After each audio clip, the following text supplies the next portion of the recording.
You are listening to WBHM Digital Broadcasting. The best in paranormal talk radio.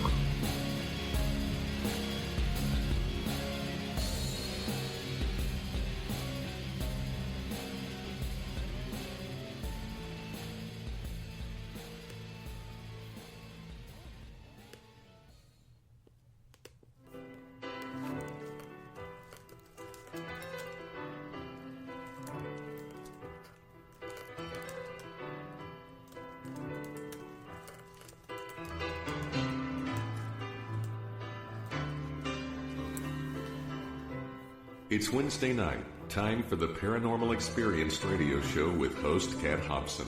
Kick back, relax, and get ready to learn. Welcome to the show. Now, here's Kat.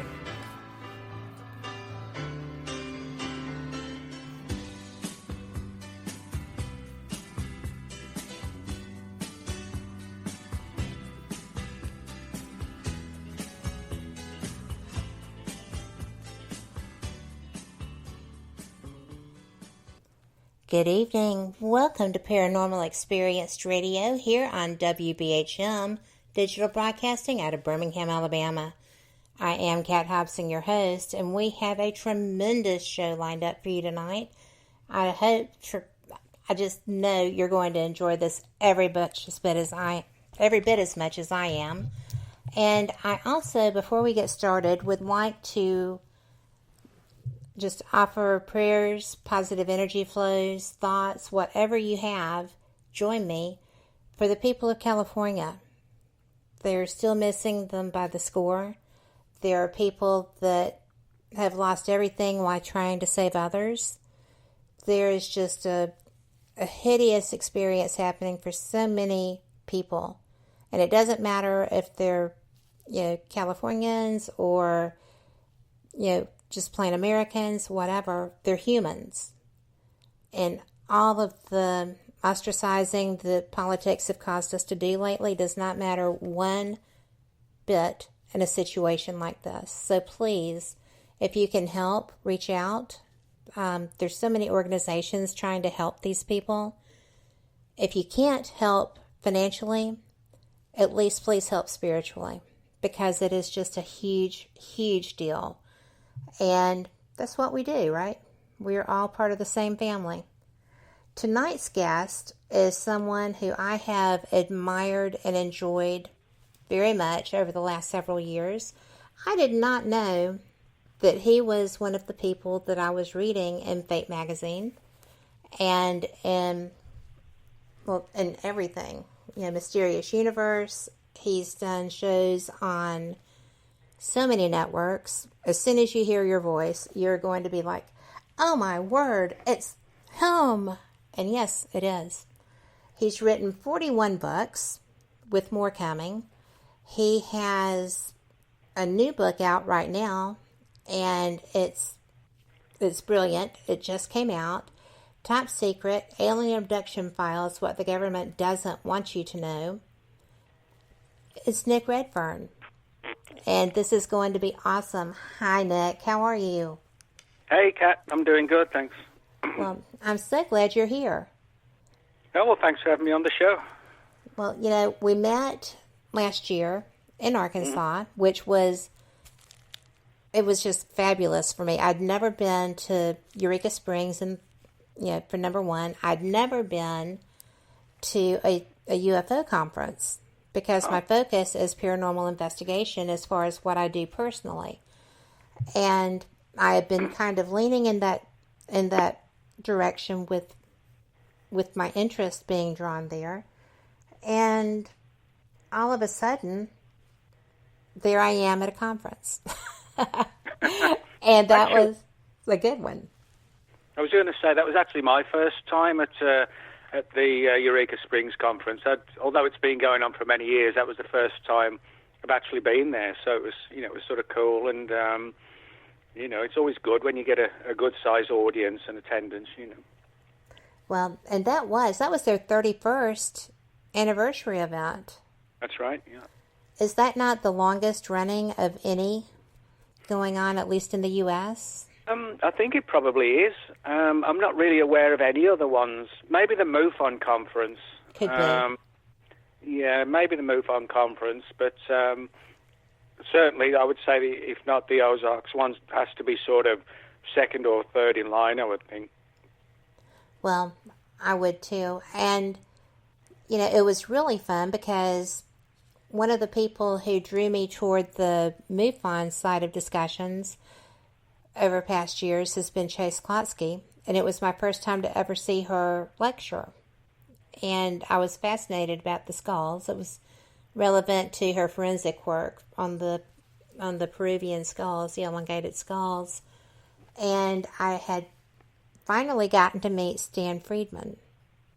So that was, I had boxes getting checked left and right, and then I got to hear you lecture, and I was like, oh my word, this is amazing. And, I said that you had written 41 books.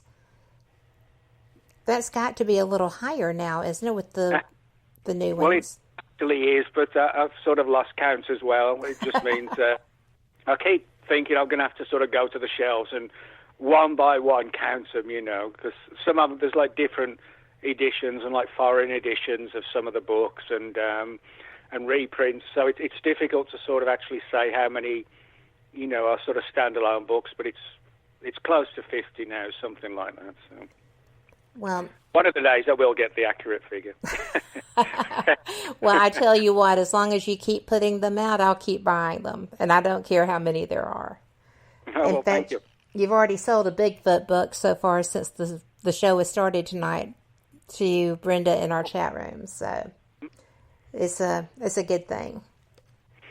But I know that the Men in Black was really a motivation for you with getting started with a lot of this stuff. And I know that on your blog page, your web page, that you explained how that occurred, what got you into that. Could you share it with the audience? Yeah, how I got involved in the UFO subject, you mean? I do. Well, yeah, sure. Well, I'm one of those people who sort of never, I've never, as far as I know, been abducted. I've not seen a UFO landing 20 feet from me or anything like that. But what got me interested is that my dad was in the British Royal Air Force, and he worked as a radar mechanic.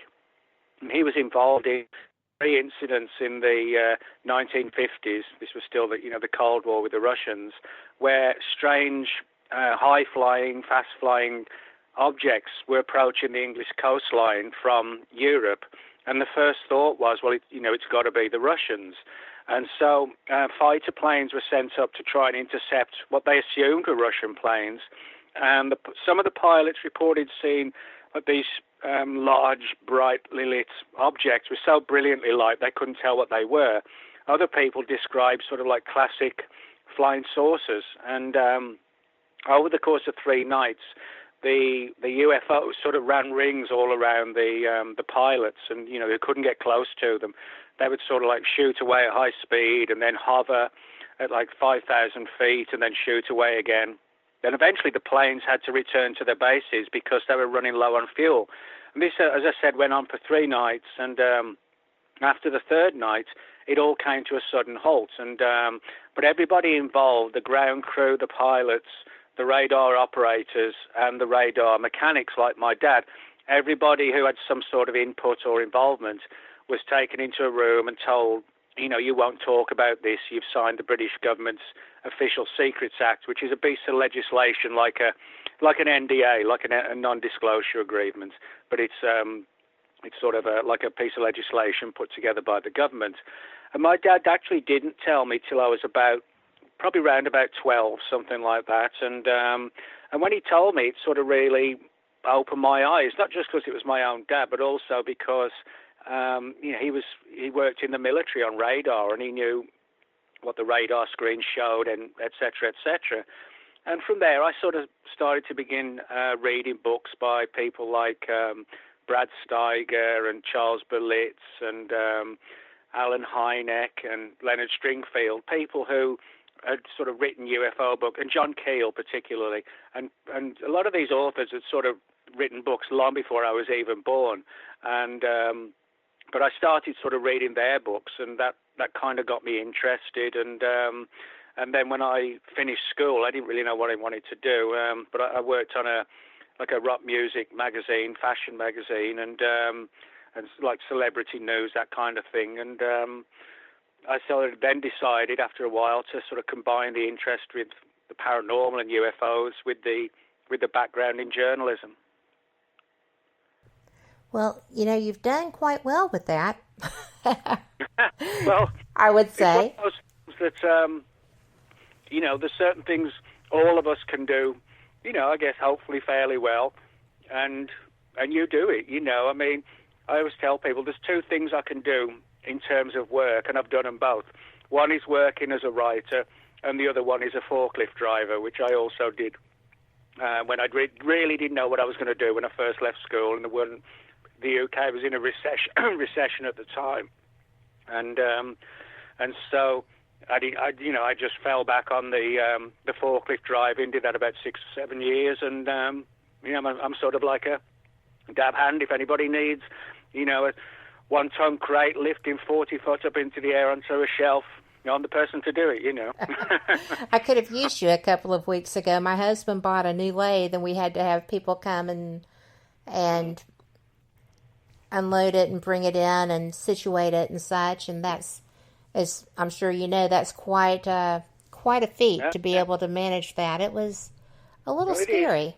Used to it, and I did that for quite a few years back in England. But I sort of had that interest in UFOs and things like that, and I said I worked on this magazine for a while, and when the magazine closed after a couple of years, I thought, well, what on earth am I going to do now? It's either do something I hate for the next 50 years, then retire, then die, I know. Or am I going to do something I really enjoy? So what I did, I saved some money up, and I literally had about enough money. I calculated that I could live for like the next 6 months on what I got in the bank, and this was when I was back in England, and I thought, well, I'm going to try and write a book or put an idea together and try and sell it to a publisher, and if it doesn't work out, well, I tried, but I'll give myself 6 months to figure out, it's going to work or it's not. And fortunately, I came up with a couple of ideas, and a publisher in England, Simon & Schuster, liked the ideas and said, we'll take you on. And so that was basically, I carried on from there, really. It was just a case of from there to here, I suppose. That's just amazing. When you were talking about do something you don't love for 50 years and then, what do you have left at that point? I developed that mindset about 10 years ago, maybe more. Mm-hmm. Yeah. Because I've always been a bit of a pirate all my life, and I decided just to, implement that into my everyday life. Well, I always tell people, I think everybody's got something that they're really good at, and enjoy. And so I always tell people, if you can take that hobby or that interest and make it into like a career as well, and doing something that you enjoy under your own terms, and not having some old boss telling you to move this or do that, which if you can do something that you enjoy on your own terms, I think that's a great way to do it, and that's what I always strive to do. I'm not someone who kind of does well being given orders. I like to just do my own thing. I like to do my own thing, and if people like it, that's fine, and if people don't like it, well, that's how it goes. Well, that's fine too, right? Because I have learned over time.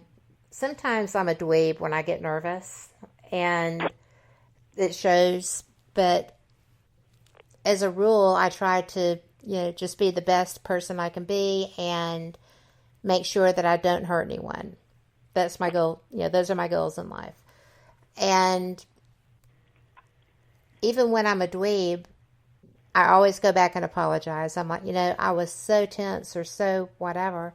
And since I changed my mindset, it seems to be much better because I love what I do. And it does make a tremendous difference. I don't sweat the small stuff as much, to quote, 70s books, and you obviously thrive with this choice of style. Well, yeah, I mean, I enjoy what I do, and, as long as I've sort of got the enthusiasm for it, and that doesn't go away, then, I don't see why it should, I'll keep on doing it. And, but I like to be sort of very kind of structured in the way I do it. What I sort of typically do, I like to sort of work 9 to 5, Monday to Friday. I like to keep what I call job hours, So I get up, have breakfast, and I usually start round about 9 and finish round about 5. So I do like an 8-hour day, Monday to Friday. Then evenings, unless I'm doing like radio tonight to promote things. Other than that, I sort of stop at 5 o'clock Monday to Friday. I don't work at night. I don't work at weekends. I just, I feel like, I do like a 40-hour week, 8 to 5, 9 to 5, Monday to Friday, doing the writing on the books and the articles. And then that sort of prevents me from sort of getting, a case of constant burnout. So if you do it, I couldn't do it 24/7 because I enjoy having like a social life and a normal life outside of this. So that's why, as I said, 5 o'clock, 4 o'clock on Friday afternoon, the laptop goes into sleep mode. I literally don't touch it till like 9 o'clock Monday morning, and weekends and evenings for fun, and that's brilliant. Yeah, I like to sort of keep it balanced, and that's from trying to do that with what I'm doing now, I found that very difficult because I love structure, and I'm ADD, so I have to have structure. But all of a sudden, I was doing things that I was responsible for my own structure, and it was a difficult thing to kind of get into the flow of. And once I got the hang of that, I still will work later if I'm in the middle of something and I'm trying to puzzle it out. But I probably shouldn't. I should walk away from it for a while. Well, I mean, different writers have different ways of doing it. I mean, I have friends who like to sort of work through the night. They sort of feel more inspired, kind of starting at like 9 o'clock and going on till, 3 or 4 in the morning and doing it that way. And but I think every writer has like a bit of a different way. But I always tell people that everyone, I think, has got at least one book in them, one great story that they could turn into a book. And, I mean, you don't need to be, some sort of brilliantly minded person. I mean, at school, I was pretty useless at school. I actually didn't go to college or university. I was just like one of these kids who didn't want to know. And, school was for just hanging around with your friends and, taking your girlfriend to the school dance or whatever, I just wasn't interested in school at all. Me and my friends were sort of like outcasts, and I did not do well education-wise at all. But I realized, when you get out of school and you're suddenly in, quote, the real world, the big world, you realize, well, I've got to do something to survive and live. And so it was like, in minutes, it's like, okay, I'm going to find something I want to do. And I made it happen. And I think anyone can make it happen, whatever it might be for them, and you just have to take a chance like I did. Like I said, when that 6-month period I gave it myself, I could have been at the end of that 6 months, I could have been out on the street, but I took the approach that, well, okay, it's got to happen. It has to happen. It has to happen. I have to have a roof. Yes. Yeah. Well, we are coming up on our first break. It's a 3-minute break. And this is just a musical interlude. I hope y'all enjoy it. This is my chair dancing music. So enjoy, and we'll be right back with you.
You are listening to WBHM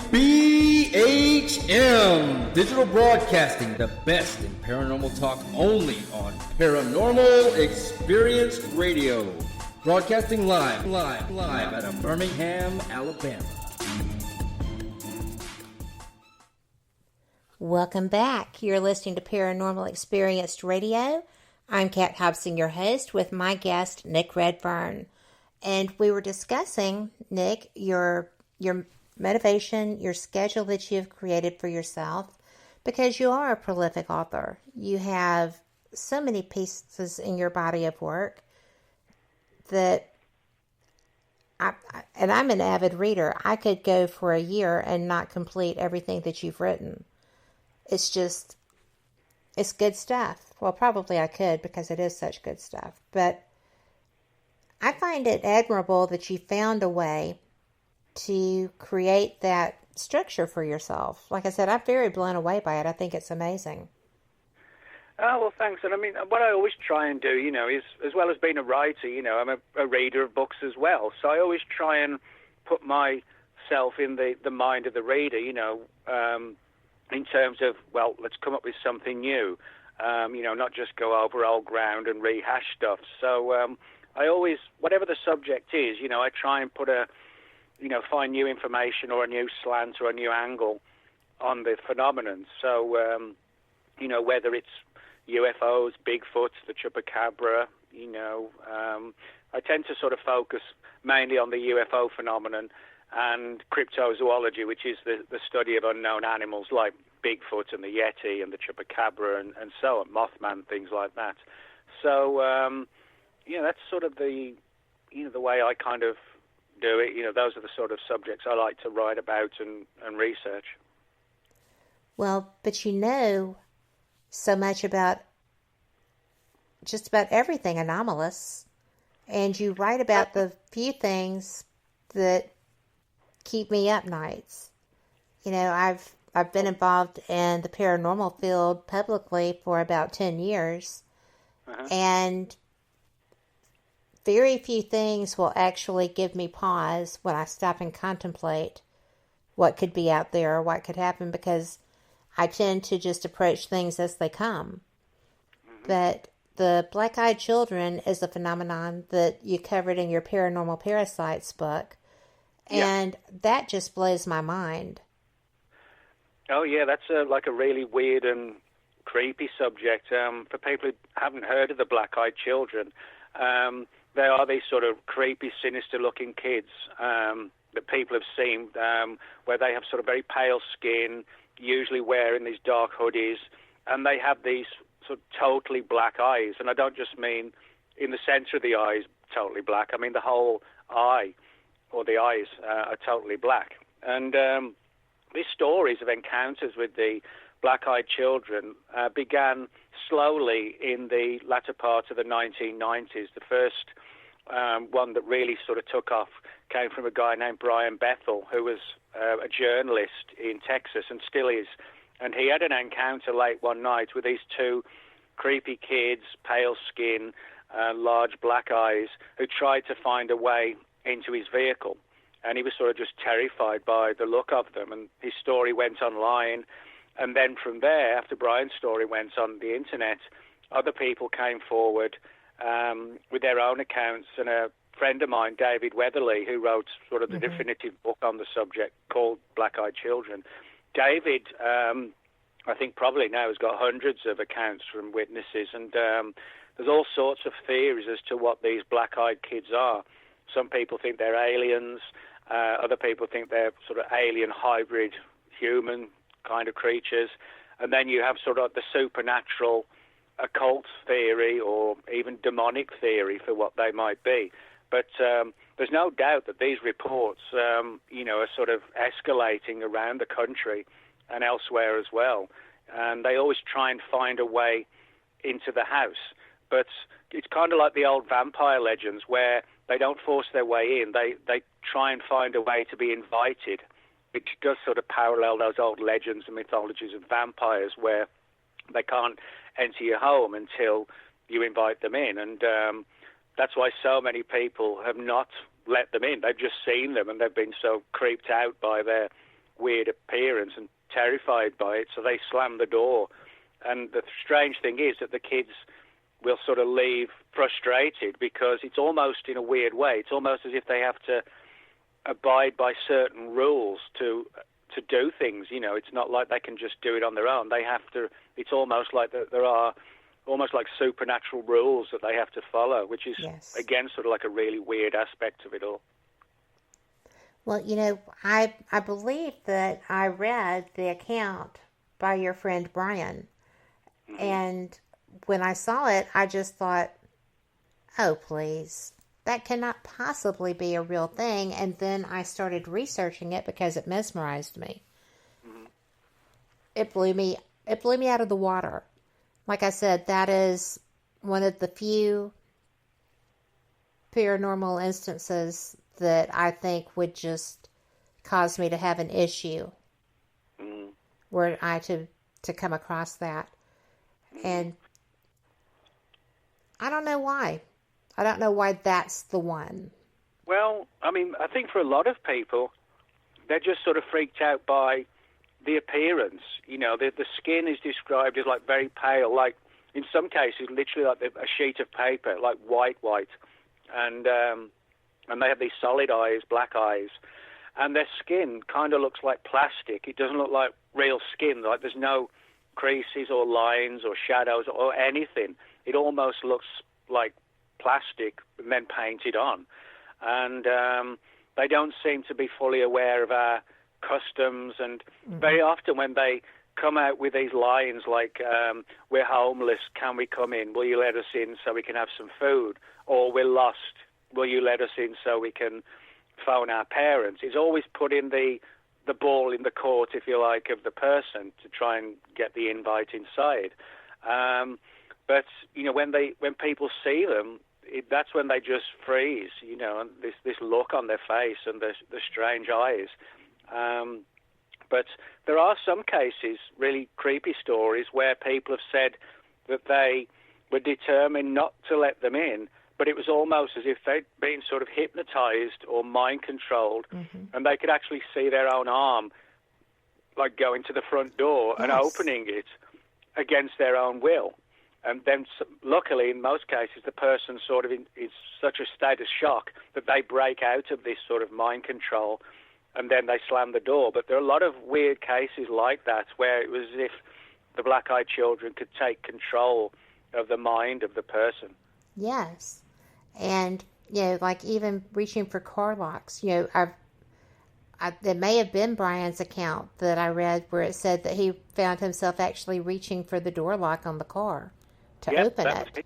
The first one, I think, to report that angle of people's minds sort of being controlled by whatever these things are. But what's interesting is that the stories and reports of the black-eyed children are actually quite similar to the Men in Black stories. Now, when people think of the Men in Black, they think of Will Smith and Tommy Lee Jones, with the movies. But the reality of the situation is the real Men in Black are nothing like government agents or anything along those lines at all. Like the black-eyed kids, the Men in Black are typically described as like really skinny, pale. They have these large eyes, not black eyes, but large eyes, which they hide behind these wraparound sunglasses. Mm-hmm. But they seem to have the ability to sort of mind control people as well. But if you read the witness testimonies, they actually don't really sound human. They sound almost like something that's trying to camouflage itself as human, but they're not doing a perfect job of it. I perceive that as, just from descriptions that I've heard and eyewitnesses that I've had an opportunity to discuss this with, it's almost like reptilians who are having to come forward because there's something else going on. Somebody's had an experience. And I know that you and I kind of had a chuckle because you had told me that the Men in Black would be a great place to start with your writings. And thinking that I had bought your book, I'm going through it and I can't find you, and I'm thinking, well, he must be writing commentary through this other. I picked up Gray Parker's book. Yeah. Yes, that's it. But that was so odd. Yeah, he wrote the first book on the Men in Black back in 1956, a book called They Knew Too Much About Flying Saucers. Yes. And it told the story of a guy named Albert Bender who lived in Bridgeport, Connecticut, who set up a UFO group called the International Flying Saucer Bureau. But in no time after setting the group up, Bender was visited by these three Men in Black. And that's where the term actually goes way back to like 1952, 51. And but Bender said the Men in Black were not like government people. He said they're almost like today's shadow people, for people who might have heard of them. They're like a shadowy figure that materialized through the wall of his bedroom and then sort of psychically threatened him to walk away from the subject or else. And Albert Bender kind of ignored it for a while, and then he started to get sick and ill, which is something you get in a number of these cases. When you're in proximity to them, people fall ill and sick, as if almost like a supernatural infection kind of thing. And eventually Albert Bender did walk away from it all, left the whole subject behind and never looked back. And he only died 2 years ago at the age of 94. So, getting away from them actually worked in his favor. But Gray Barker's book told the story, and then before he quit completely, Albert Bender wrote his own kind of autobiography about his encounters with the Men in Black, and that book was called Flying Saucers and the Three Men, and the three men being the MIB that visited him. But it's kind of ironic, that the movie version portrays them so strongly as government agents, but practically all the witnesses describe them as sort of looking almost like the Walking Dead. They're sort of pale and sickly looking and gaunt, and they kind of walk in a jerky fashion. And as I said, they sort of look vaguely like us, but you look too close to them and you'll see, a lot of really weird differences. Very odd differences. The footage that was caught in the hotel entrance in, was it Switzerland or Sweden, of the men, there was footage caught, or a photo taken from security footage of the two men coming in and either, was it Switzerland or Sweden, coming into the hotel? Oh, no, that was right here in the United States. It was in the U.S.? Yeah, Okay. yeah, just a couple of years ago. That's an interesting one because it kind of, caught a lot of people's attention, this film footage taken in a lobby in a hotel. And you've got these two guys just standing out, just bizarre with black suits and skinny black ties and white shirts and these old-style sort of 1950s hats. Mm-hmm. And the staff there did talk about it and said, well, yeah, we got them on film, and they were weird, and everybody was talking about them, and then they vanished. But, the interesting thing is there was no attempt to kind of jump on the bandwagon and create a big, publicity thing on the part of the hotel staff. They were kind of like, they talked about it reluctantly, and then the whole thing was dropped because they just didn't want to really deal with it. But you can find that footage online of these, yes. These two guys sort of striding through the lobby of the hotel, and it's sort of it's interesting because there actually aren't too many photographs of the Men in Black. As far as I know, that's the only piece of footage, and I'm only aware of about 4 or 5 photographs that have been taken over the years of a Man in Black. So in that sense, it was kind of a breakthrough on the subject. Well, I'm always shocked that there isn't more on that, because when I was reading Parker's book describing the experiences that all of those men went through, the people were very blatant about how they approached their homes when their families were there. Their phones would have obvious clicks and stuff indicating wiretapping. Yeah. In the day, I mean, they were not reticent about making their presence known whatsoever. No, that's one of the things that the Men in Black are very good at doing. They turn up on people's doorsteps, threaten people. In some cases, they kind of allude to the idea that someone might die. But as far as I know, there's only 1 or 2 cases that fall into that category.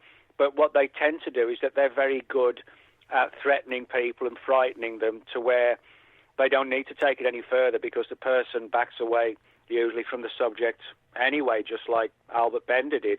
Yes. So, in that sense, they're sort of psychologically very good at terrifying people. And you get a lot of weird things, like people wake up in the middle of the night, the phone's ringing, and of course, if you hear the phone ring in the middle of the night, everybody worries it's bad news, so you answer the phone. But in many of these cases, after the Men in Black have visited, the witnesses have reported getting strange static and odd noises on the phone, like electronic bleeping noises at like 2, 3 a.m., almost as if it's like an attempt to destabilize people by, affecting their sleep patterns and frightening them and worrying that the Men in Black are going to come back.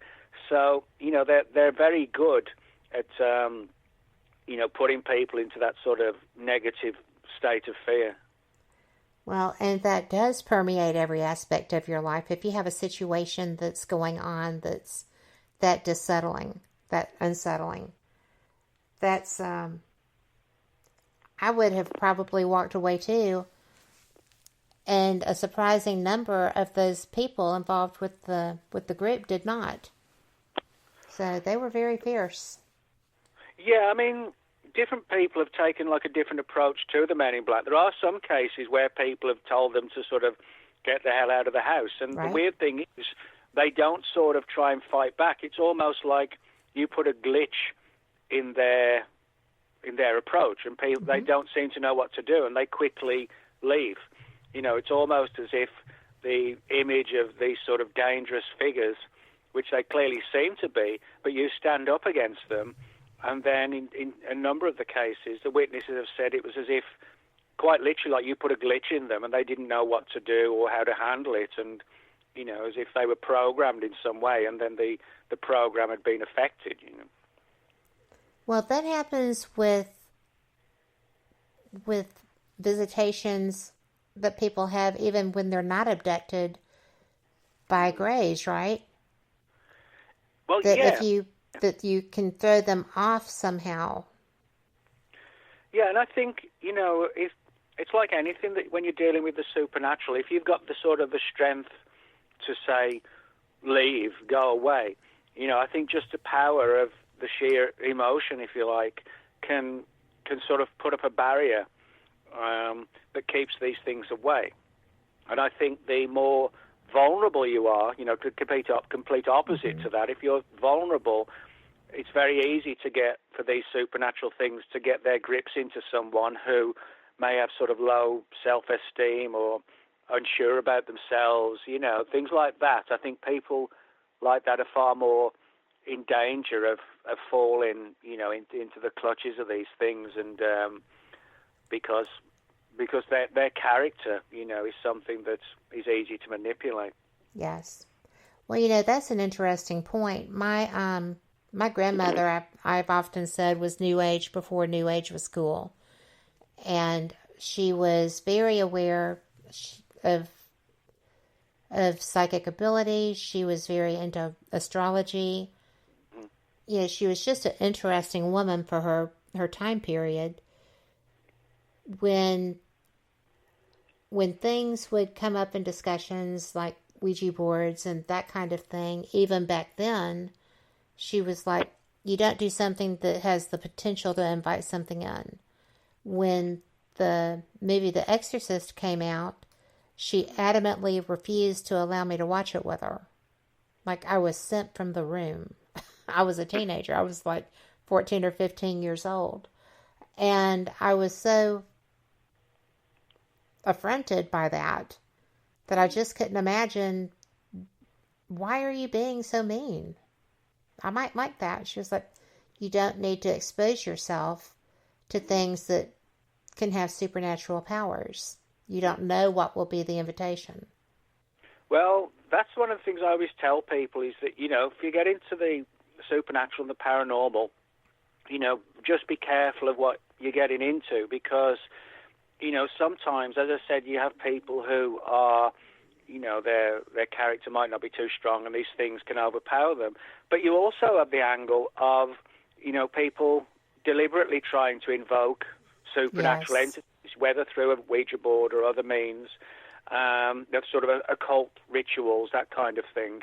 Now, I always tell people that it's actually not that difficult to open a door and get something to come through, so to speak. It's much more difficult to dispatch it back where it came from, Absolutely true. And I know this because there was a time when, I was trying to figure out what all these things were, and I did get quite involved in things like ritualistic magic and things like this. And what I found was that every time I tried to do something along those lines, something bad would happen, like bad luck, runs of bad luck, or you would just sense like a weird, dark atmosphere over you, and things would start to go wrong. Yes. And I saw this as a clear thing that happened every time I got into this, and so I realized that it's either you keep doing this and you keep pushing and things get worse, or you have to find a way to try and get the answers without getting hauled into this supernatural world where clearly we do not really stand much of a chance against. No, we are not armed. Yeah. But I'm going to have to interrupt because we are late for our break, but we'll be back in 2 minutes, and enjoy this. Be right back.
You are listening to WBHM Digital Broadcasting, the best in paranormal talk, only on Paranormal Experience Radio, broadcasting live out of Birmingham, Alabama.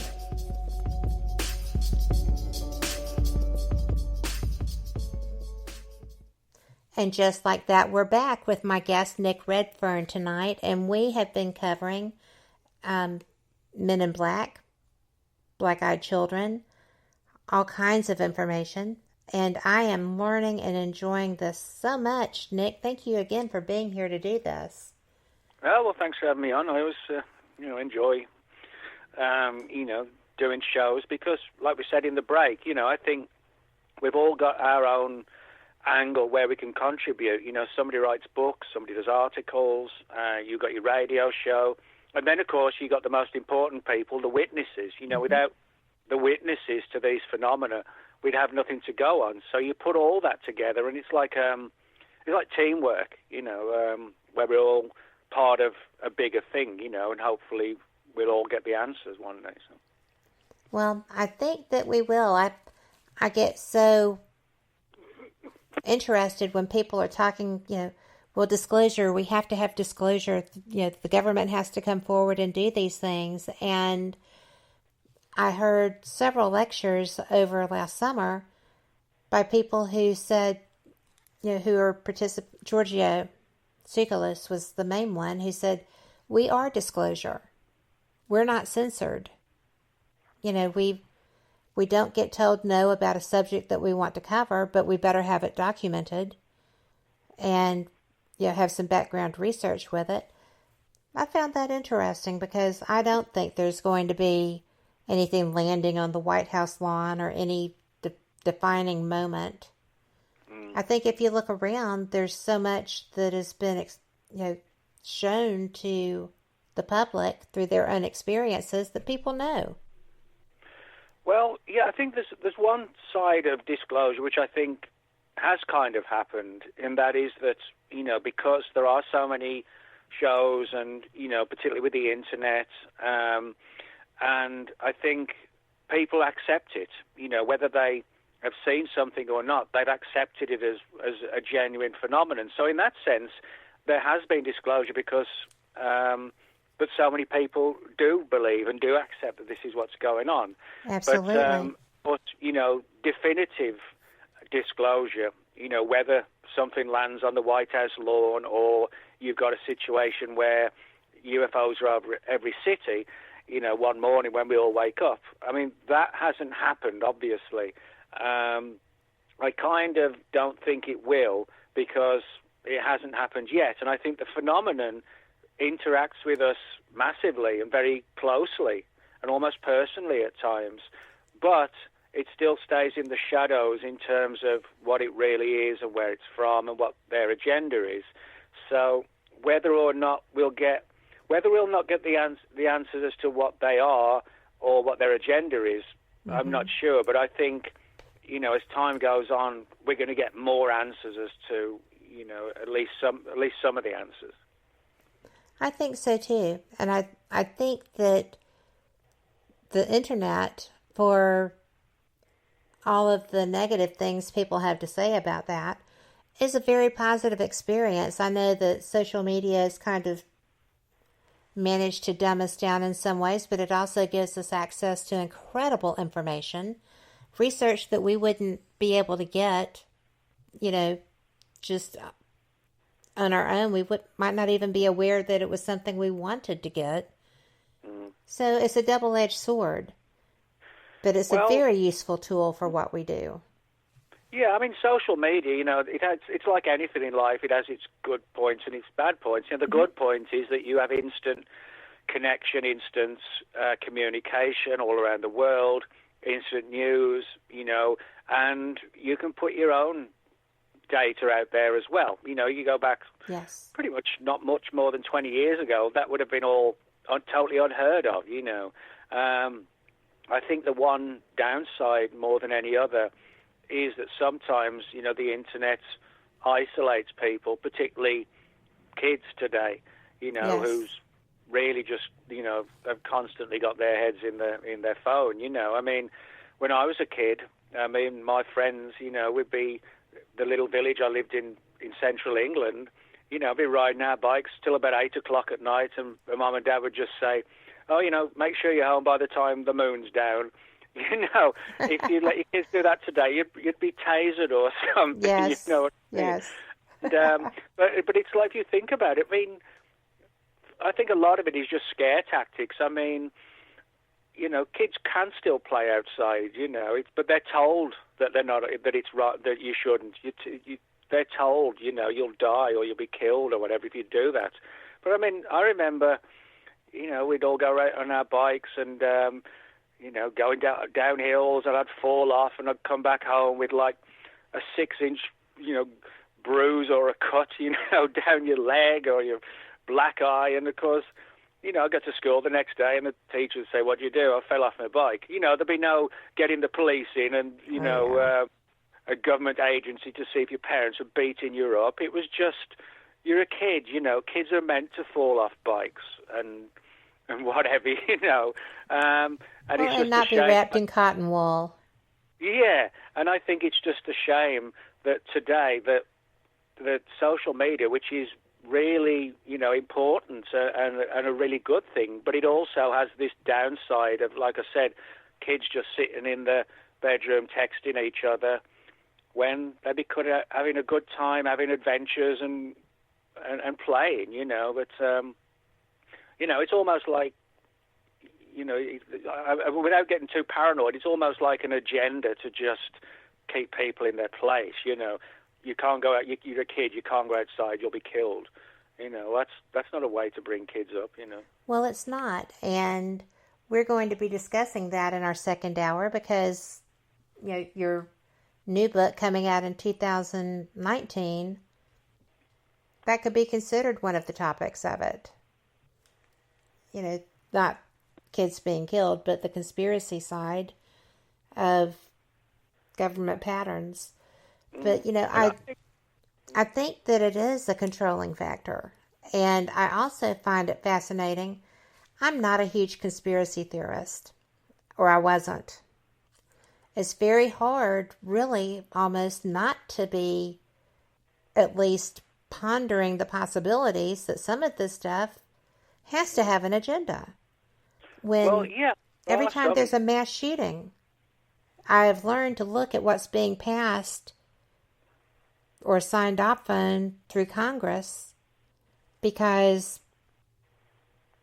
usually if I knew what people did to do MK Ultra and all of these things, I would think somebody was being triggered to go at that time. South Carolina was when they were signing the Iranian deal, the Iranian package, to give them all that money and remove the sanctions and stuff.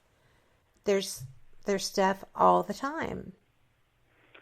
Well, yeah, I think, there's genuine conspiracies and there are sort of fabricated conspiracies that sort of that have an effect of sort of making the real ones look ridiculous because, a fake one is proved to be a fake, and then people think, well, they must all be fakes. And I think sometimes, there are planted conspiracies which actually aren't real, but it's done to sort of make people think, oh, well, it's all got to be garbage, Yes. And things like that work quite well, and unfortunately, and also, with social media,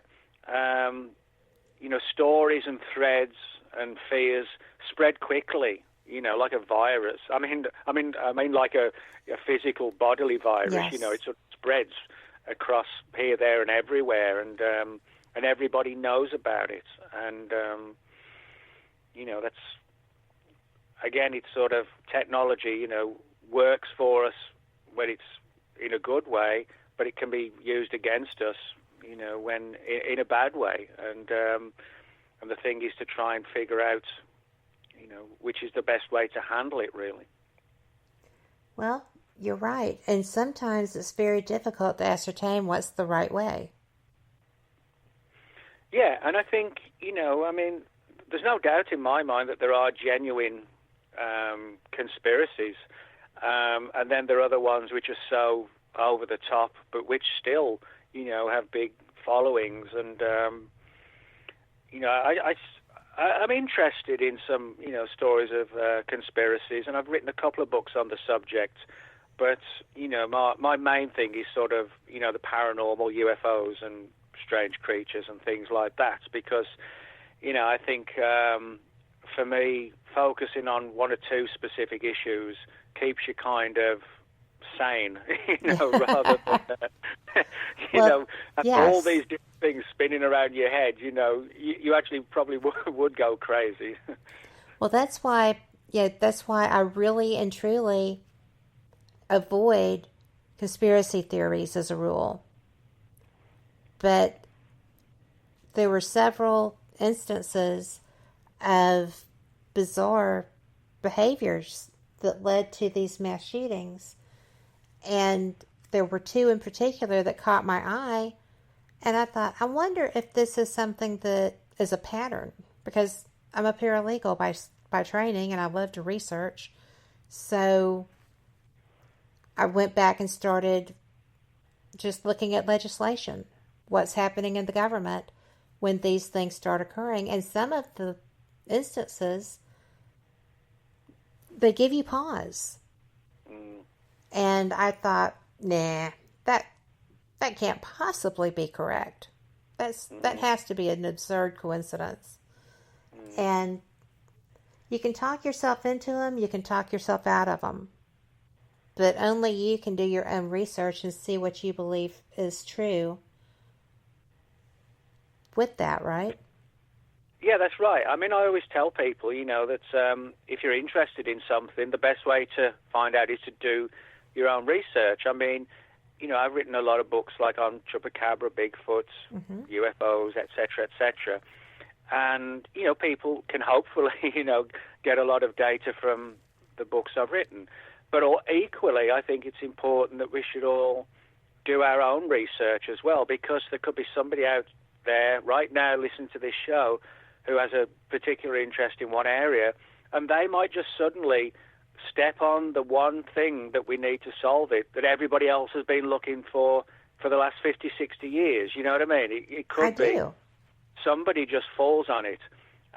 So that's why I think it's important to have new people coming along in the field, and people, just not reliant on somebody else's word, but also doing their own thing, because, it's one things like UFOs and Bigfoot research and stuff like this.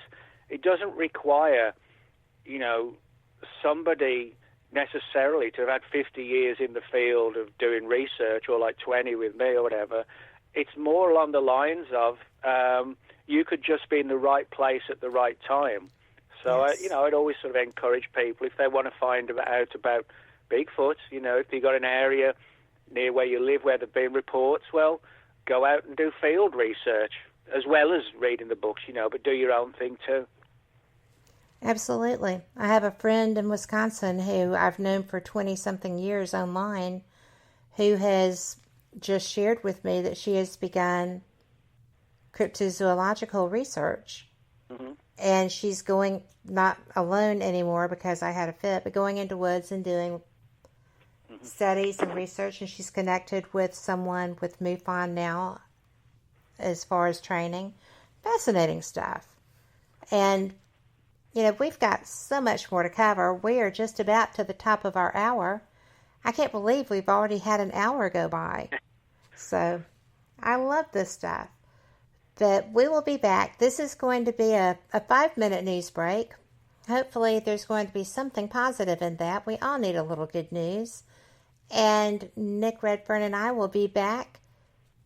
Thank you for being here. And you are listening to WBHM Digital Broadcasting out of Birmingham, Alabama. Thank you so much. NPR podcasts are now available on every platform. Check out all our shows at npr.org/podcasts. That's npr.org/podcasts. Live from NPR News in Washington, I'm Jack Speer. President Trump is throwing his support behind legislation that would reduce sentences for some drug offenders and help prisoners return to society after incarceration. NPR's Isha Roscoe has more on the endorsement. Trump says it's important to punish people who break the law, but he says sometimes people are given unjust sentences and they deserve mercy. Americans from across the political spectrum can unite around prison reform legislation that will reduce crime while giving our fellow citizens a chance at redemption. The House passed legislation that addressed prisoner reentry programs but would not affect sentencing. Key lawmakers in the Senate are pushing for measures that would include changes to the way criminals are sentenced. Senate Majority Leader Mitch McConnell says he will only bring the bill to the floor for a vote if there is adequate support. Aisha Roscoe, NPR News, the White House. California's largest utility saw its stock plunge today amid growing concerns about its potential liability for the state's largest and most deadly fire ever. Marisa Lagos from member station KQED has more. Pacific Gas and Electric Company stock nosedived to its lowest level in a decade, a little over $25 a share, down from $48 a share last week. The losses came after the company filed a report with federal regulators, warning that it would not have sufficient insurance to cover its losses if its equipment started the still-raging Camp Fire. Andy Smith, the utilities analyst at Edward Jones, says the investment community doesn't like uncertainty. And there's a ton of uncertainty right now around PG&E. And so rather than wait for answers, they sell shares and head for the hills. The Camp Fire has killed dozens of people and destroyed over 7,500 homes. For NPR News, I'm Marisa Lagos. A federal judge says he's unlikely to let Florida election officials automatically count thousands of mail-in ballots that have signatures not matching those on file. Democrats are asking the judge to throw out a state signature match law, saying untrained experts should not be allowed to decide if someone's signature on a mail-in ballot matches their registration form. Florida State Senator Lori Berman, a Democrat in Palm Beach County, says she hopes the court decides to allow more time for the vote count. We know that Florida is a swing state and that there are lots of close elections. And we know that we might be in a recount situation in the state of Florida. But what we don't expect is to have our elected officials say to stop counting votes. That is not right. The court has not yet ruled on the case. It's one of half a dozen lawsuits involving 3 statewide races, including U.S. Senator Bill Nelson's race against Governor Rick Scott.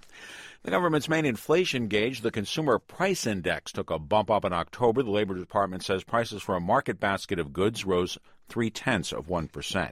Stocks closed lower again today. The Dow was down 205 points. This is NPR. Hurricanes are dropping more rain and causing more flooding than they have in the past. NPR's Rebecca Hersher reports 2 new studies shed some light on why. The main reason that hurricanes are getting rainier is climate change. A new study finds that Hurricanes Katrina, Irma, and Maria dropped 5 to 10% more rain on New Orleans, Florida, and Puerto Rico than they would have without climate change. Another new study finds that cities themselves can cause extra rain to fall. A team of climate scientists found that when Hurricane Harvey hit Houston last year, the buildings in the city slowed the storm down and pushed moist air up into the atmosphere, where it became rain. Gabriel Vecchi is one of the co-authors. The more air that you raise up, in general, the more rain that you will have, and that is one of the impacts of these buildings. When that rain fell onto impervious pavement, it had nowhere to go and contributed to catastrophic flooding. Rebecca Hersher, NPR News. For a 12th straight year, the U.S. Postal Service is reporting a loss. The post office says declining mail volumes as well as continued costs for its pension and health care obligations have weighed on earnings. The loss of $3.9 billion for the fiscal year ending September 30th is higher than last year's loss of $2.7 billion. Post office says it's awaiting a report from the Trump administration to address what Trump has called the agency's unsustainable financial path. Postal officials continue to ask Congress for help in dealing with mounting pension costs. Post office does say strong holiday package deliveries and an increase in the price of a first-class stamp could help next year. Oil prices rebounded slightly. Oil closed up to $56.25 a barrel. I'm Jack Speer, NPR News in Washington. You are listening to WBHM Digital Broadcasting out of Birmingham, Alabama, and thank you so much for doing so. I'm Kat Hobson, host of Paranormal Experience Radio, and I am joined tonight by just a wonderful guest, Nick Redfern. We have been talking about any number of things. We've Black-Eyed Children, a little bit of conspiracy, Men in Black. He has a new book out on alien abductions, and it's actually top secret, Alien Abduction Files, What the Government Doesn't Want You to Know. That just came out the 1st of November, and he has a new book already scheduled for 2019, and that is going to be Cover-Ups and Secrets, Complete Guides to Government Conspiracies, Manipulations, and Deceptions. And I think that's going to be an interesting book, too. You know, Nick, with your research, you are so diverse. You know something about all of this. Well, I try. You know, there's some things that I don't really touch on, and only because it's things that really, it's just not really sort of caught my attention or imagination that much. One is sort of like ghostly stories, haunted houses, and I don't really get involved much in that because it's just not my area really, and I'm sort of more into you know, if it's conspiracies, more to do like UFO stuff. I'm not, you know, a big political guy, you know, when it comes to that kind of stuff. So, but you know, I think it's good. Like I said earlier, I think everybody's got a book in them, even if you only do one. But focus on the thing that really interests you if you do want to do a book, you know, rather than force it, you know. Well, I would agree with that. I'm fortunate that someone asked if I would share one of my experiences in their book that will be coming out this spring, and I said, well, sure, if you really want to hear about it. And so I'm going to have one of my stories published with someone who I admire greatly this spring. So, ta-da, I'm excited. That's good. And it is on something that fascinates me because, like I said, I do the hauntings and paranormal side of things, and it was a very extreme experience that I had up in Ohio. If you ever want to try that, I've got a place for you. All right. But, you know, I'm going to go ahead and ask because I'm getting asked and asked and asked about how an Englishman wound up in Texas. And we're going to just go ahead and put that out there right now. All right. How did you wind up in Texas? Well, I live just outside Dallas. I've been here just close to 20 years now, but I like the Dallas area. It's sort of central to everything, you know, Fort Worth, the airport, you know, you're just a couple of hours from Austin, another hour from there to San Antonio. And I came over in 2001, and actually I got a job offer out here, and I didn't really have any ties in the UK.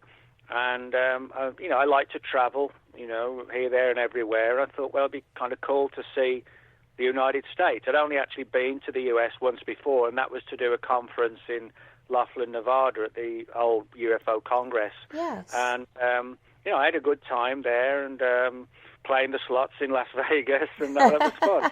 And then I got a job offer, and I thought, well, you know, I have nothing to lose to sort of, you know, spend time in another country. And, you know, I enjoyed it. I liked it over here. And then I applied to be, you know, allowed to stay. You know, you go through the process of residency and so on. And so that's what I did. I filled out all the papers, you know, the sort of a 2.5-inch thick stack. Oh, yeah. Filled out all the papers and, you know, went to the immigration offices for all the interviews and so on. And from going there to, you know, being fully legal, took me about 18 months, you know, and it was one of those situations where, you know, some people have, you know, talk about, you know, different processes and whatever and nightmare stories, but I didn't experience any of that. I knew what I had to do. I had to fill out the forms out. I had to be on time for the meetings and, you know, be respectful to the staff and things like that. And, you know, you know, you have to demonstrate that you can support yourself and things like that. So you have to provide all that. And that's what I did. You know, I just went through the whole process and bit by bit and So that was back in 2001. So we're sort of talking about almost 20 years now. And but like I said, I like it over here. There's plenty to do, But I mean, it's actually not that too different from the UK. There are some differences, like driving on the other side of the road, which I had to learn to do, which it wasn't the challenge that I thought it would be. In England, we drive on the left, yes, and the steering wheel's on the right. But it actually wasn't as difficult as I thought it would be, and I quickly found that all the ladies liked the English accent, so that was a good thing as well. You take what works, right? Yes, it does. But I like it over here because one of the things I particularly like is that, kind of like me as well, Americans are sort of very proactive about doing things, and getting things done and being enthusiastic and, having dreams and following them, and I like that kind of sort of gung-ho, let's do it kind of approach, and but I just enjoyed eating foods I'd never seen before or eaten before. Like, one of my favorite foods is gumbo, which is very popular in the South. Yes. Somebody said, "You want some gumbo?" When I first came over, I was like, "What's gumbo? Is it like a kind of gum or something?" Well, yeah, I can see that confusion. They're like, no. So, but it wasn't like a culture shock. For me, it was like, it was cool that it was different, Yes. And, but, I do get back to the UK to see family and friends about twice a year and, catch up with even old school friends who I haven't seen for years. I went back last summer in July and saw a bunch of school friends. We had a school reunion. Some I hadn't seen since I was like 17. And, we all had a time. And I'm sure most of us had a thumping headache the next morning,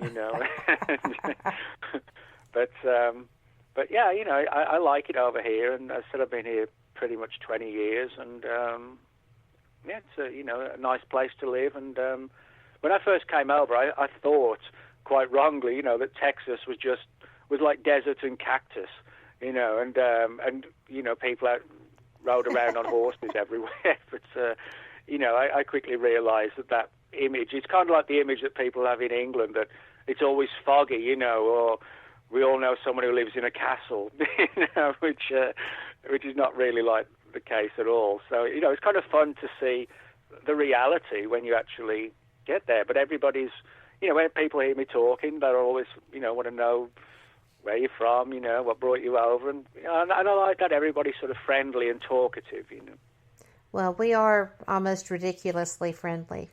Well, it's a good thing. That at all. I think it's a good thing. Yeah. But it aids me in what I do, so I'll take that. But we have someone who is, I told you that they bought one of your Bigfoot books. Oh, yeah. Mm-hmm. And so now they're interested in talking about Bigfoot. You do all kinds of cryptids, and I love that you are so casual and have such a good time at the Mothman Festival. And I love that statue. Oh my gosh, I had not really seen it. Mm-hmm. The moth wings are astounding. But Actually, an elderly guy made that. He died, unfortunately, a couple of years ago. But one elderly guy made the whole thing out of, I think it's made out of stainless steel. But he constructed the whole thing himself. And I mean, it's like, it's like 9 feet tall, I think, altogether. And of course, everybody wants, they want the picture taken by it. But it is a really cool statue. Well, and it's, to be what it is, it's beautiful. Oh, it is, yeah. It's a good statue. I just was amazed by that. But I am going to go ahead and ask you, I know that you do the cryptids research, and I know that David is brilliant at that also. But what drew your interest to things like, to come from ufology to the Bigfoot phenomenon? And I know there's theories out now that these things are interrelated, and, you know, is it possible that all of the things that are happening are interdimensional and they just bebop and string is involved with all this? And how did you get there, and what is your take on that? Well, as far as my take's concerned, I mean, there's no doubt that, you know, I mean, John Keel, way back in the 60s, sort of pointed out that there seemed to be a lot of similarities and crossovers between certain cryptozoological creatures and the world of the paranormal and world of UFOs. You know, he talked about how people had seen UFO activity in the same time frame and location as strange creatures like lake monsters and things like that, and Bigfoot type creatures. And Keel came to believe that all of these phenomena were completely interactive with each other. Now, I'm not sure I think everything is interconnected, but I think he did make a good case that some of these crypto creatures are weirder than they seem to be, that they're not necessarily just unknown animals. They could be something more paranormal based or interdimensional. But how I got involved in cryptozoology was that, you know, I mentioned earlier about how I started reading books by people like John Keel and Charles Berlitz and Brad Steiger. And, of course, you know, they didn't just write about UFOs. They wrote about strange creatures as well. Well, Berlitz didn't, but you know, the others did. And so, you know, the one of the things that I found was the same that Keel found, that, you know, you'd find parallels. And it turns out that there was one particular little area, a little village just north of me, only about 20 minutes drive, something like that, and a little village called Ranton. And back in 1879, there was this wave of sightings of this strange creature that became known locally as the man monkey. And it was described as like a humanoid figure but covered in hair. And it sort of caused the people in this little village of Ranton to sort of fall into a state of hysteria back in January 1879. And the legends of this story and the sightings sort of persisted. And so when I found out about this story and found out that it actually occurred only like 20 minutes drive away, I went out there, and that was when I was probably about 17 or 18 then, and that was actually the first thing I ever investigated as like a paranormal phenomenon.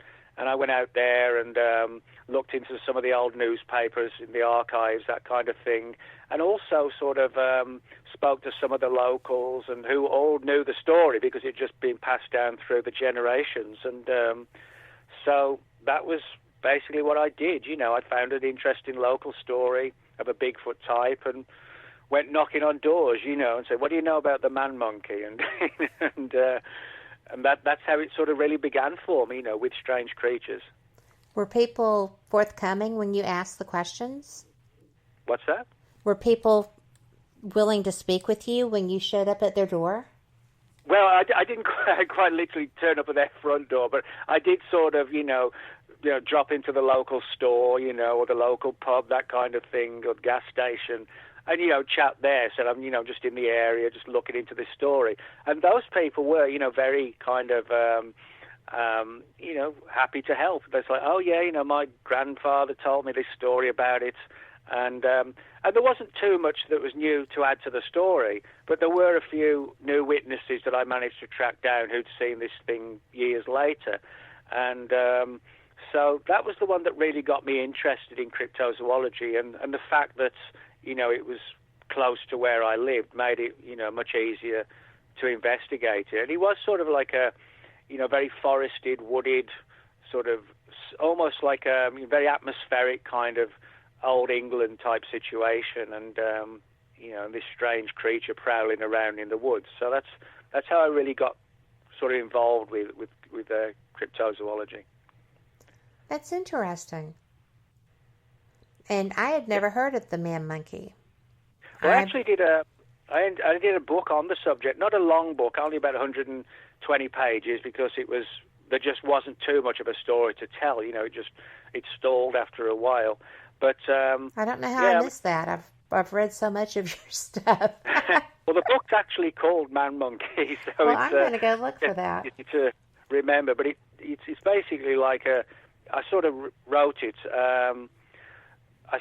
Like a diary kind of journal approach, which sort of followed me doing the investigations, and I still get occasional reports today of this creature, which clearly is some sort of supernatural thing because people have described it sort of vanishing, and then it comes back. It's almost like a spectral type ape-like animal. So, that's sort of what really got me into, following, the John Keel kind of approach to all this. Well, I know that I have been fascinated. I met some people last year at an event that I believe it was the North American Dogmen group. Oh, yeah. And they had this big mounted, if it were real, it would have been a taxidermy, that kind of a thing, of what they had described to them and what they'd experienced. And it was really my first time to see something like that. Of course, I took my photo with it. But I would not actively go into the woods seeking this out. I'm not afraid of ghosts. I've been in touchy situations with spiritual issues. But a friend of mine is a cryptozoologist, and in fact, he'll be with me on Fate Sunday. But I sit there and I look and I'm like, I don't think I want to hunt something that could eat me. That gives me a little bit of a pause when I contemplate it. But have you experienced a dogman, or have you experienced personally an encounter? Personally, I haven't, but I have actually investigated a number of dogman stories. Now, for people who may not know what the dogman is, it's kind of like the closest modern day thing you could think of to like a werewolf. Mm-hmm. Now, we're not talking about people like in the movies, bursting out their clothes at a full moon and rampaging around and, killing a bunch of kids in the woods, like in the movies or whatever. Most people, in fact, I would say 99.99% of everyone talks about seeing what looks like a huge wolf-like animal, but which can walk on two limbs and on four limbs. It can predominantly walks on four limbs, but will raise up on its hind legs and can run at speed on its hind legs. So that's why, obviously, you have these sort of parallels with werewolf stories, because it basically looks, you imagine like a bear standing up, but having a head like a German shepherd. Mm-hmm. That's basically the best way to describe how they look. Now, what's interesting is that, some people believe they saw like an unknown form of wolf, that has genetically altered over the centuries, and we haven't found it. We don't know about it.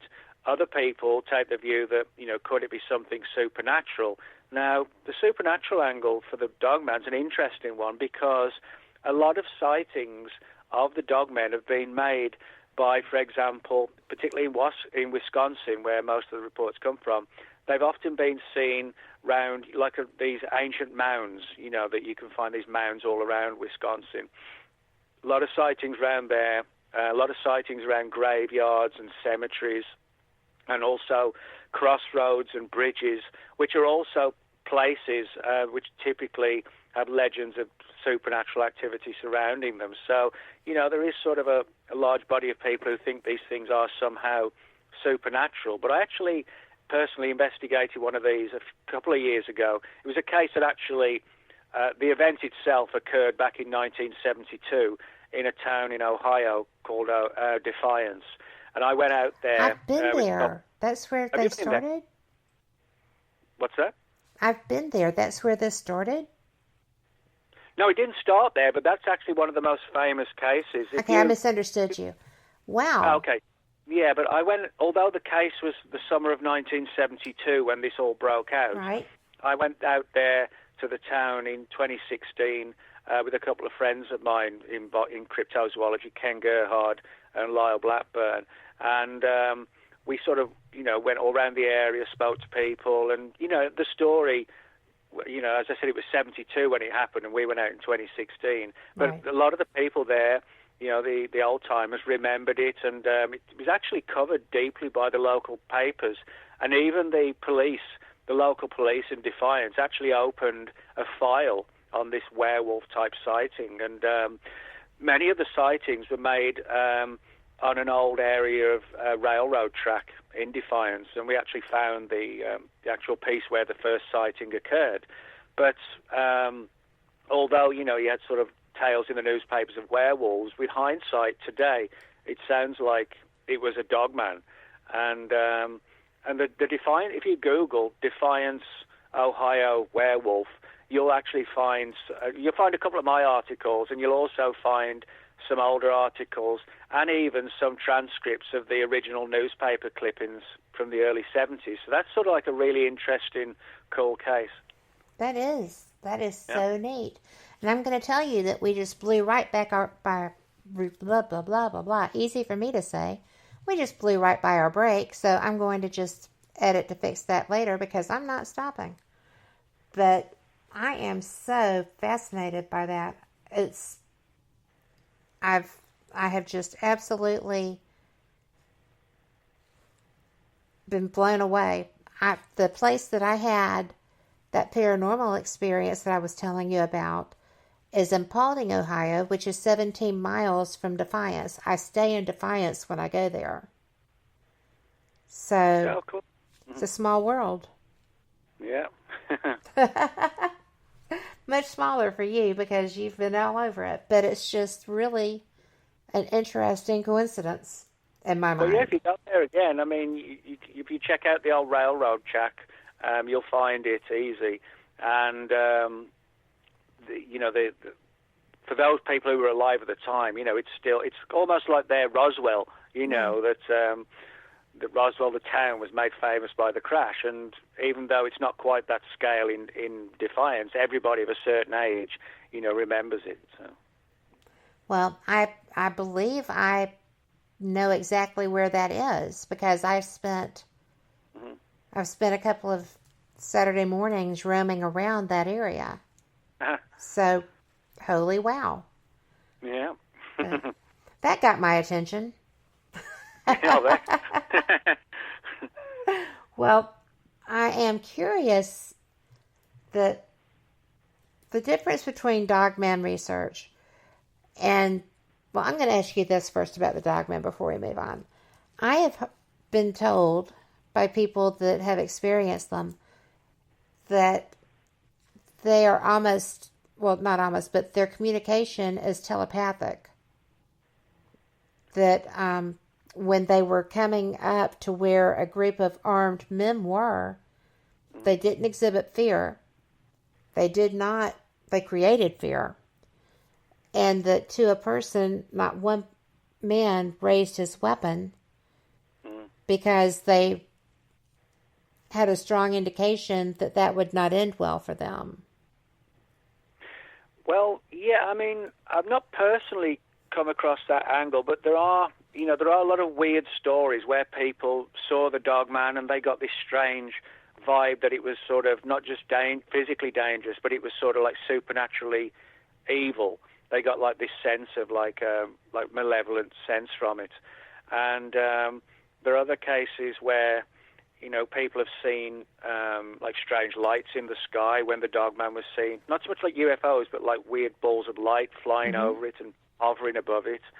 And so, there's certain things that sort of do take the dogman phenomena out of the category of it just being some bizarre kind of strange of wolf. It's yes. There's way more to it than that, and a lot of it ties in with Native American legends, of shape-shifting creatures and things like that. So, Linda Godfrey, a good friend of mine, she's written like either 5 or 6 books now on the subject, and because there's so many accounts and so many witnesses who've come forward, it's like a huge phenomenon, really.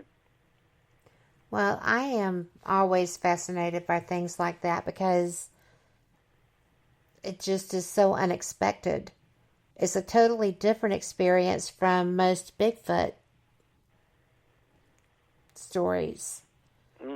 Well, some people do wonder if people are mistaking Bigfoot for a dogman. I mean, I could see that possibly happening late at night in some cases, but the problem is everybody talks about seeing this huge, long snout like a muzzle, like on a German Shepherd, and it's difficult to reconcile that with a Bigfoot, which has more of like an ape-like face. So, in that sense, I personally, I don't think the people are mistaking Bigfoot, but some researchers do, Well, I was about to ask you, and we got the question in chat as well. I have experienced the lights, the spook lights, I guess for lack of a better term, at Thomas Divide and the Cherokee National Park. And at some point, I hope to join a friend's expedition going to Brown Mountain to investigate the lights there, although that one has me a bit more aware of what the possibilities are in that investigation. But have you can find reports like those lights, strange lights everywhere. There's not too far from me, there's a area of forest called the Big Thicket. Yes. Now they get Bigfoot reports and strange lights as well. So, there are a lot of really, odd things going on. So, well, I find those interesting because my husband was all fine with me going to Brown Mountain until he learned that there had been, disappearances, abductions, whatever, and that the search parties who were looking for one of the individuals, actually two of the individuals, the search parties disappeared as well. And at that point, he was not quite as okay with the idea as he had been originally. But the Thomas Divide lights are quite different in that they're multicolored. I see them every time I go to look for them, but they're supposed to be unusual. One of the forest rangers said that her children have gone up to Thomas Divide every chance they get and have never seen them. And I just thought that you saw them as like a show, right? Yeah. But I do know that they show up everywhere. Denise in chat says that hers are in Joplin, Missouri. And I know that I think that goes back toward Native American tales and experiences as well. Because it's always a divide of some type. It's in a mountainous region. Yeah. And when you have a divide like that, then, they show up. It just fascinates me. And having seen them, and they were a little sneaky, they showed, usually they're across from me. And time before last that I went, I noticed that while I was trying to do something with my camera, I looked up and one was on my side of the divide. And I thought, I'm not really cool with this, and I'm sure you mean no harm, but I'm just going to leave right now. But my name is Kat, and if you see me again, you'll know it's me. And maybe we'll talk. And I left. That's not a bad way to handle it, sort of like an interaction if you can do it. Well, I didn't screech off, I could have. I was in my husband's little car, but, I didn't want to startle it just because I was startled. And have you, when you're doing your research and stuff, and when you go out and you're doing stuff with your friends, and y'all are talking about all of these things, what is the predominant thought on that? What, about doing research, you mean? Mm-hmm.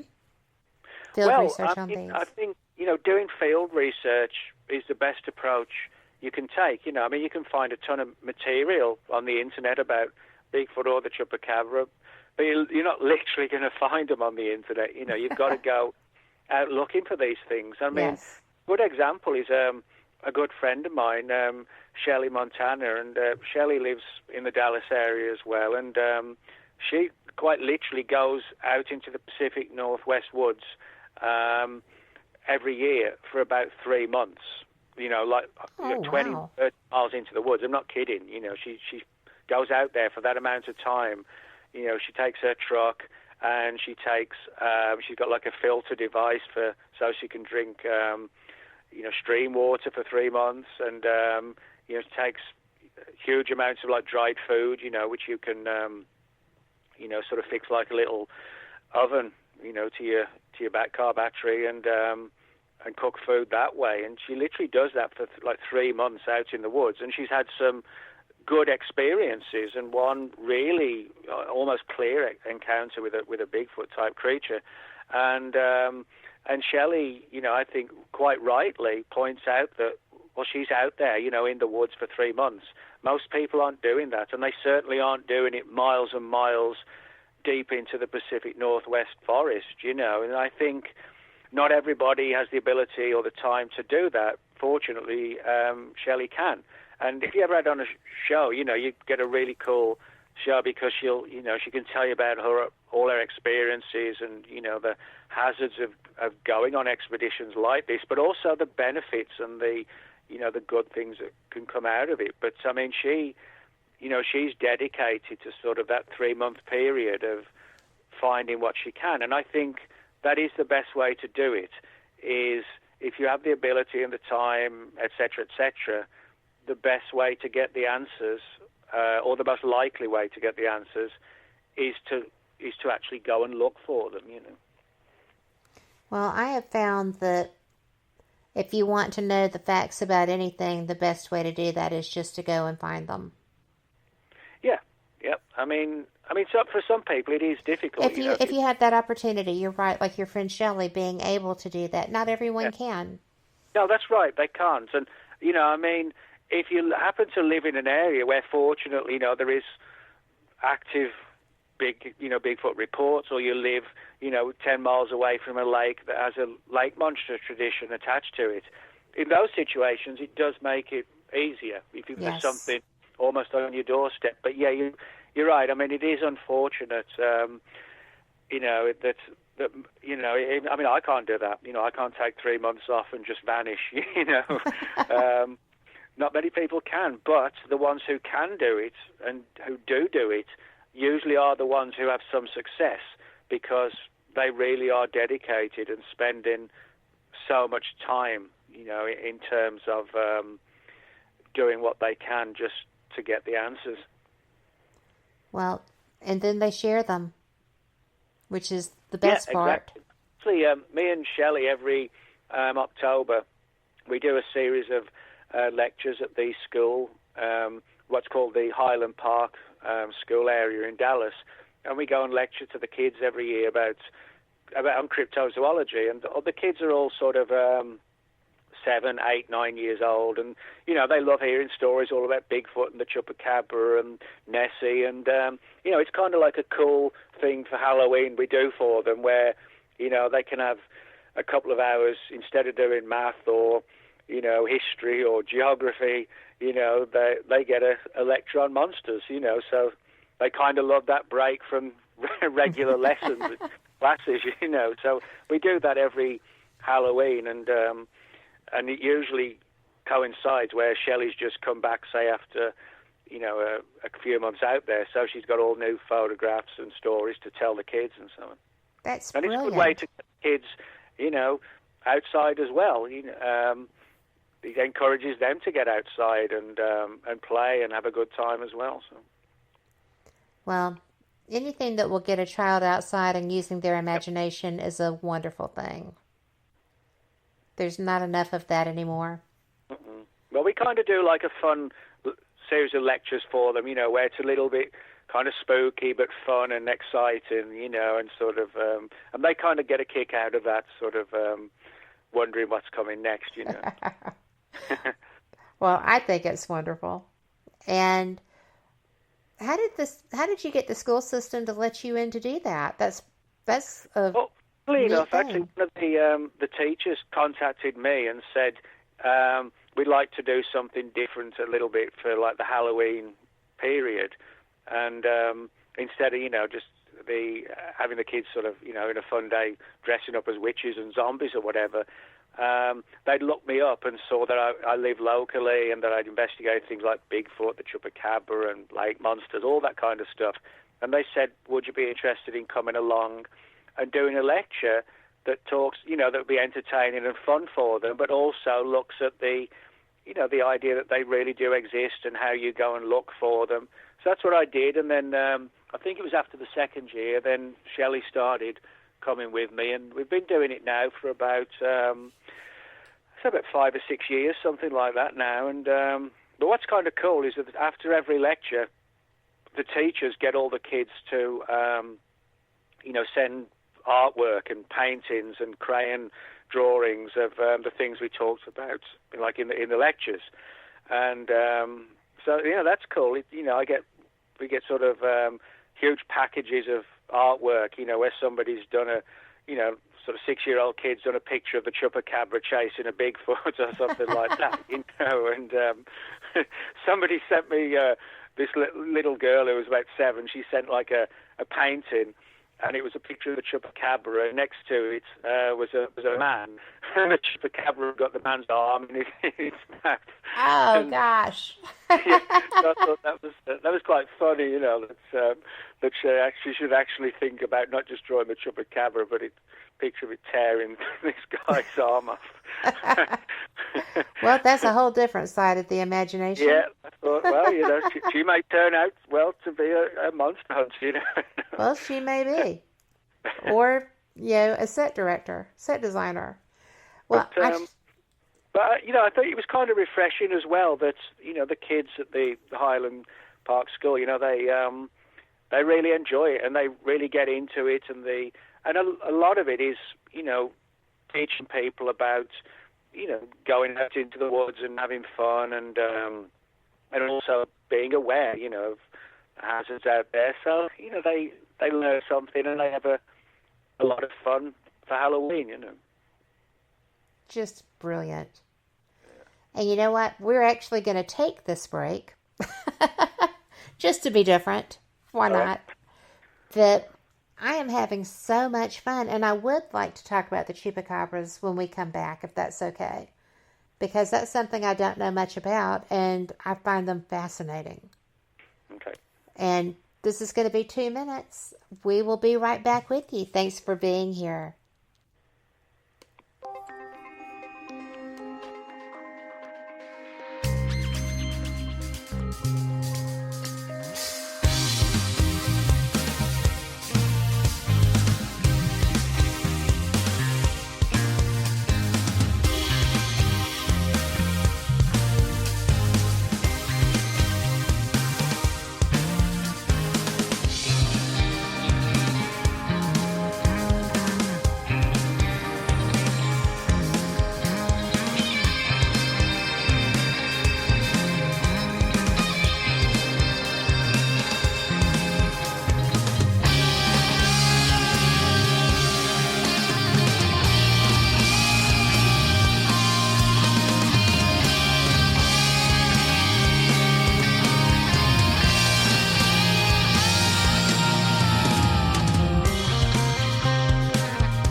Listening to WBHM Digital Broadcasting, the best in paranormal talk, only on Paranormal Experienced Radio, broadcasting live out of Birmingham, Alabama. Hello there, welcome back. Amazingly enough, this is our final segment with Nick Redfern. This has gone so quickly. We have covered all kinds of information, and Nick, thank you. And thank you for being so receptive to ideas that people had about things that they've wanted to learn from you. And well, thanks. I always try and, if I can help people or give some advice or just entertain them, or a bit of everything. I think, it's in today's world, which is a bit grim, it doesn't hurt to sort of, think about other things. So. Absolutely. And now it's my turn. I want to learn more about chupacabras. Okay. I've seen the little different television shows with the videos of them running down the road and stuff like that. I've seen the one that was taxidermied. Mm-hmm. Are these real creatures? Well, yeah, they are. I mean, I actually wrote a book 3 years ago called Chupacabra Road Trip, which was all about the various expeditions I've been on looking for the chupacabra, and it just got, last month it got republished by another company, and still available, but it's sort of got more pictures in than the original one. But I've been on a lot of expeditions looking for the original chupacabra, which surfaced out of Puerto Rico in 1995. And first time I went to Puerto Rico was in 2004, and it was with a crew from the Sci-Fi Channel for a show that was called Proof Positive. And I think the episode might actually be somewhere on YouTube. It was at one point. I've seen it, yes. Maybe it got took down, I'm not sure. But I've been on a lot of expeditions to Puerto Rico and around the U.S. and Brazil and a few other Central America places like that, Mexico, looking for these creatures. Now, it gets a bit confusing because there are two types of chupacabra. There's the original one on Puerto Rico, which is described as like a two-legged creature with this sort of like a row of spikes going down its head and neck, and sometimes bat-like wings. But then you have the one in the United States, which looks like a sort of a giant rat, which actually it isn't. Now, the big differences between the two is that the Puerto Rican one is said to sort of, almost like a vampire, said to live on blood. And some people have wondered if the Puerto Rican chupacabra could be an unknown type of giant bat, which is an interesting theory. Yeah. Now, as far as the US one's concerned, this sort of hairless dog-like animal, in some cases we actually have corpses of them, and DNA has shown them to be, that they do have coyote DNA. But the big question is, why do they look so weird? Now, veterinarians have suggested that it could be mange, which is a condition which causes the animals to lose their hair. Right. But usually they lose their hair in like tufts, so there's like hair here and there's none there and there's some there and there's none there. And they get very irritated and they scratch themselves to where they bleed, and then infection sets in and they get sick and ill and they die. I guess the closest analogy for us would be like when, as a kid you get chicken pox and you're just itching all the time, It's kind of like that. But it doesn't seem to be mange that they've got, because they're 100% hairless, and their pups have been found, or seen, I should say, and they're completely hairless. So it's almost as if, for reasons we don't know, there's a spontaneous physical change occurring in coyotes in the U.S. all across the country. Now, in some cases, they're not just hairless. They have sort of this weird overbite on their jaw, where, the jaw should be, the top jaw and the bottom jaw should be together, but the top jaw is longer, and they have these shorter front legs, so they have this weird hopping movement like a kangaroo, and some people have said they've seen them sort of rise up on their back legs as well, and they have these strange pouches on their back legs, and so there's a lot of weird aspects to these American U.S.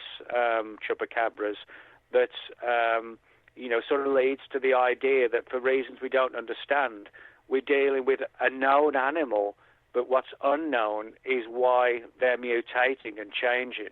We don't really have an answer for that. Although a friend of mine, Ken Gerhard, Ken has noticed that where there have been clusters of these chupacabra creatures in the U.S., they're very often close to coal-burning facilities. Now, one of the side effects of coal-burning facilities is what's called sulfur dioxide. Mm-hmm. And sulfur dioxide is what's called a mutagen. And it's basically a mutagen. If it gets in your bloodstream, in your body, and particularly like for a pregnant woman or a pregnant animal, it can cause massive changes, genetic changes to the creature or the baby. So Ken has wondered if it could be something along these lines, that like mutagens are getting into the food supply, the water supply, and quite literally changing these animals.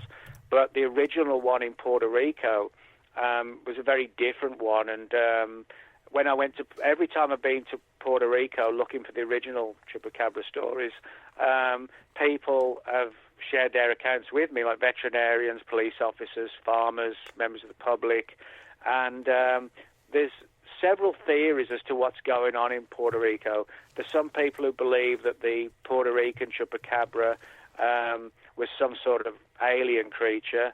Others believe that it could be something created in like a secret lab, like a genetic experiment. Mm-hmm.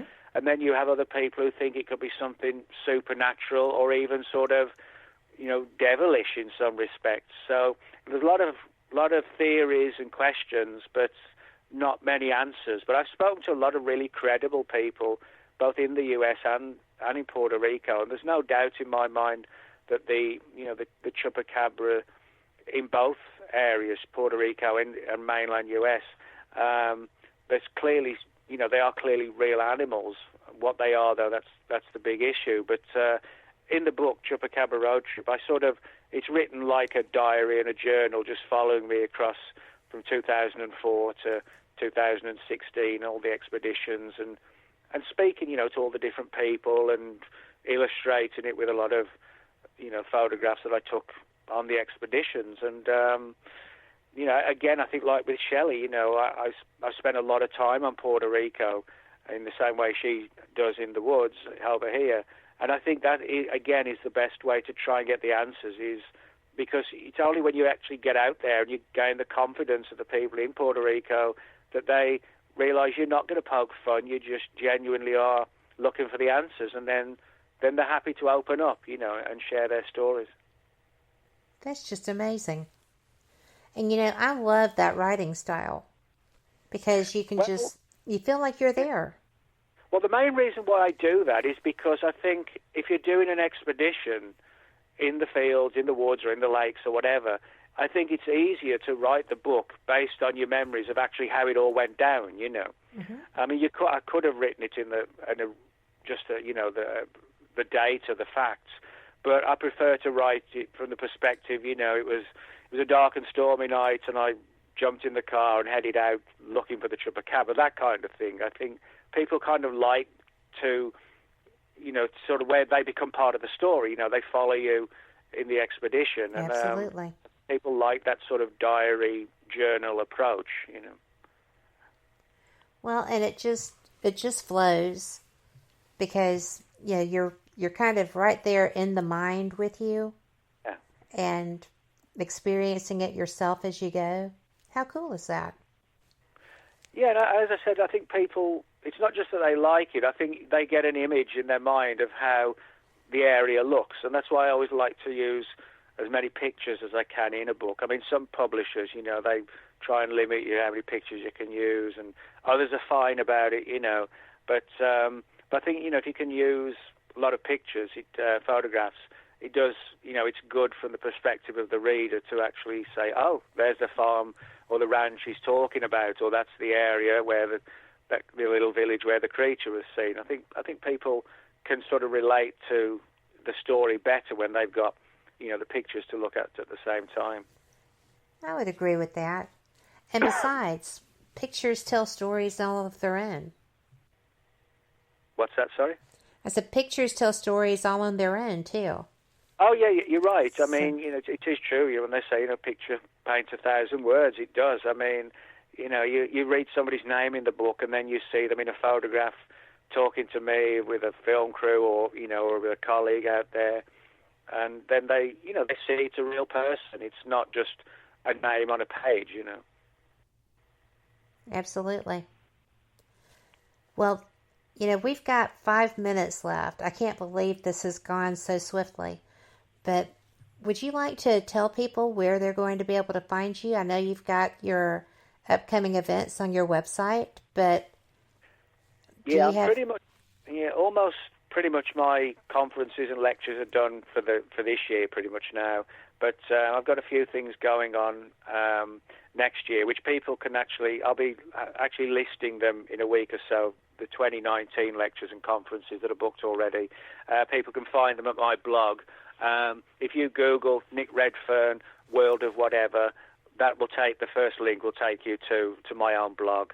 And I try and update that most days with news and articles I've written and things like that. And people can find me at Facebook. There are actually quite a few Nick Redferns at Facebook, but if you type in Nick Redfern, fortunately my name pops up first. So if people have got any questions or they want some advice or they want to share a story, I'm always happy and pleased to chat with people, because it's like I always say, the witnesses are the most important people. Without the witnesses, we've got nothing to go on. So, if people want to share a story, or if they want help or they want advice or, they got a question, I'm always pleased to hopefully answer the question for them. So.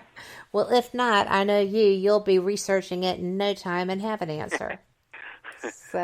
And there'll probably be a book about it. There might be, yeah. I don't doubt that for not 1 second. I have just so enjoyed this, and the people in chat are like, we can't wait till you come back. So, I mean, I've actually got you mentioned the conspiracy book in next summer, but I've actually got another one out in January, which is like a full-length history, all of Area 51. It's like a full-length book all about Area 51. Oh my gosh. Yeah, how did I miss that? What, do you have the title? It's called Area 51. I like a really original title, Well, that's fantastic. And, well, thanks. That one will be out. I think it's out on January the 2nd, something like that. So, but copies you typically do kind of sort of creep through a week or two early, Amazon get them early, and then they put them on sometimes a little bit early, and so, but it probably will be round about the January mark when it'll surface. So. Well, my husband will be cringing, so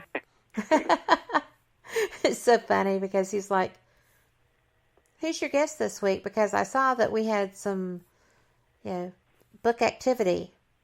And little does he know I buy the books like months in advance, so that's okay. But he's gotten used to seeing your name come across the screen. Oh. And I am just so appreciative of you taking the time and giving so much of your time to me and my listeners. Oh, well, I enjoy doing it, and, I think it's important to, sort of give something back to the readers as well. I don't really have much time for these, there's certain, not that many, thankfully, but some people in ufology and cryptozoology, big egos, and they don't want to spend time with people. They want to do this and do that or go back to the hotel room. But I feel that if someone is going to buy my books, and spend their money, and they come along to a conference, then it's only right for me, to hang out with them and have a good time, maybe, sort of chatting at the book table or a beer at the bar or whatever. I think, and I don't do it out of duty. I do it because I enjoy hanging out with people and getting to know them and, see what they think about this book or that book. And, we just have a good time. And I think that's, that social aspect is as important to me as the research. You want to be able to leave the conferences making new friends and having a good time, but also learn stuff as well, I tell you what, that's my favorite aspect of doing what I do is the opportunity to learn from people like you. No, well, thanks. I'm fortunate. And that being said, we are out of time. Thank you so much, Nick, for joining me. And well, thanks, Kat. Thank you. When you're ready, we'll do this again. And all right. Good. For my guests, thank y'all. You're the reason we do this. And I will see you, same cat time, same cat channel. Don't forget, Friday is Ghost Talk Radio with Shelley Robertson and 187 PI. Sunday is Fate Radio with yours truly. And Monday will be the Paranormal Pride. Have a great weekend. Keep your chin up and go out there and be the change you want to see. Thanks for joining us. Good night. You are listening to WBHM Digital Broadcasting, the best in paranormal talk only on Paranormal Experience Radio. Broadcasting live out of Birmingham, Alabama.